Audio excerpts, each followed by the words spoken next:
Thanks for having me on. Dr. Mitesh Rao. I'm an emergency medicine physician, founder and CEO of OMNY Health. We're a data layer for the US that now represents many of the largest provider organizations all over the country, helping them bring their data forward. I spent my career as a health system executive. So prior to starting OMNY, I led safety and quality for Stanford. And before that was one of the leads for innovation for Northwestern. So I've always been kind of on the health system side and built OMNY out of, frankly, frustration, where I kept having pharma, med device companies doing cutting-edge patient-centered research, early AI companies who all wanted to partner with us on the best-in-class data we had sitting within our four walls on the health system side.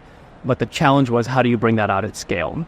And how do you do it in a secure, compliant way that can really enable the future of healthcare, which in my mind was going to be completely data-driven. And because I could not find the infrastructure to be able to enable that, we raised venture capital and started OMNY, and have now grown that into a national platform that covers all 50 states, and today it sits across over 1 billion encounters coming from 500,000 providers nationwide. So, yeah. That's good context. I definitely understand that problem to solve. We can unpack that in a little bit. But when you say a data layer, what does OMNY look like? Yeah. So we'll take in the data from across all of these organizations. We take it in from the source. We have direct partnerships with these organizations all over the country. We handle cleaning, structuring, de-identifying, tokenizing, bringing them into a common data model, and taking that raw healthcare data that comes out of the archaic healthcare infrastructure and turning it into research and regulatory grade real-world data and evidence. And that allows it to be used for everything from research to trials to quality improvement to patient safety work and to now even AI. Right? Yeah. Being a foundational data layer that is deep, comprehensive, representative, which we can definitely talk about that in the AI space and why representation matters actually when you're training models. And then deep data from the source, which means you can align the provenance, you can understand the validity of data. It's a really interesting dimension that we often don't think about when we think about the broader healthcare tech stack. And help me get my head into the right mind frame here, because often we talk about, or sometimes we talk about when we think about demystifying the complexity around healthcare data, it might be about putting the data in the patient's hands and helping them kind of take all the different fragmented information to make more informed decisions. What we're talking about is kind of on the other side of like being able to then take a more aggregated view of what's going on within the health system and understand trends, or like something a little bit more. A couple dimensions, right? So one, our core mission is really connecting the different stakeholders. So we see opportunities as you're advancing healthcare, as you're building everything from new biologics to safer medical devices to training algorithms. How do you connect the different stakeholders? So we see OMNY as a common language of data that can actually serve as a foundation for collaboration between providers, biopharma, med device, AI companies. Without that data, the data silo, there's no real way for them to create those long-standing scalable collaborations. Yeah. So that's sort of where we sit. We call ourselves the rails or the pipes for data. Yeah. And my mind often goes back to in this conversation about the importance, and because we feel this problem a lot back home in Australia, of the need for more standardized, consistent information so that we can power interoperable solutions and all of that. And often the solution to that will be that, everyone's working to a common standard of data, and all the vendors need to kind of come to the party there. And there's a lot of kind of complexity that's involved in getting people to that point. So I assume this is like almost like how does this fit in with, like, you've got different standards of information, and that might solve the problem. Then we've got, say, OMNY. How does that? Yeah, the OMNY data layer is designed to be agnostic of the underlying tech stack, data models, everything that an existing organization uses, right? So I'll give you an example here. If you look at one health system, let's say has 12 hospitals in it, how each hospital codes something can have variability and difference. Sometimes there's different instances of the same EMR, sometimes there's different EMR, sometimes even in the same instance of the EMR, each section is kind of has a different way of aligning and encoding the data. And so there's a lot that has to happen in data normalization in order to create consistent data, even at one organizational level. Now you take a step back and you start thinking about this across 50 organizations, right? Across all 50 states, about stitching it across multiple EMRs, multiple tech stacks. That's kind of where we sit in creating one common language. And, our network today is over 75 million patients, by end of year, over 100 million patients. And regardless of whether that's data that is from an underlying, let's say, National Cancer Institute or Children's Hospital or large integrated delivery network or community group, it doesn't matter. It doesn't matter what EMR they're on. It doesn't matter how they're aligning their current data. It's all consistent on the Omni data layer, right? So we're talking national level, consistent, deep, comprehensive data that for the first time is available as a foundational piece for not just everything from like rare disease research for patients, but building the next generation of care pathway development or large language models that can actually do things like predict adverse events for patients. Yeah. That all sounds really cool. And I've seen, and as you mentioned, every hospital does things a little bit differently. Every field is used slightly different because everyone's unique and everyone's special. The solution sounds great. Everything is consistent.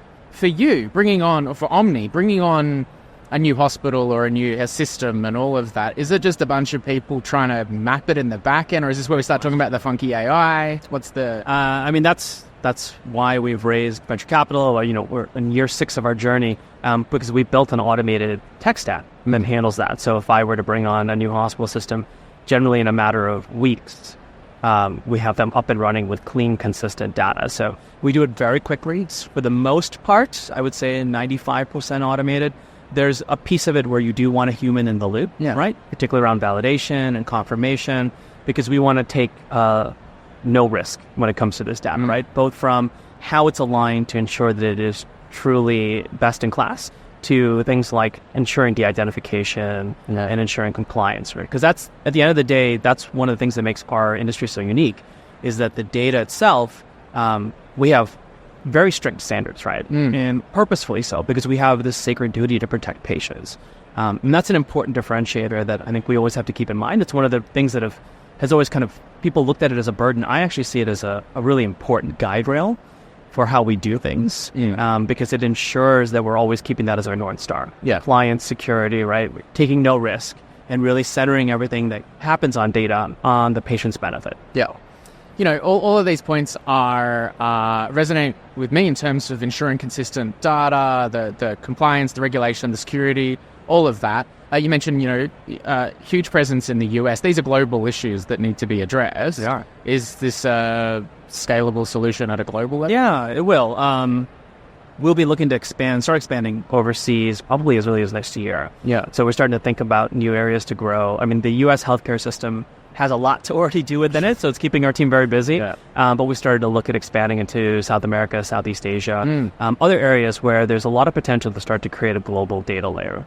And a lot of the growth for us and demand is now starting to stem into the AI space, where healthcare is a very unique industry in that it's very, very difficult to get access to that foundational data on which to train, on which to reference.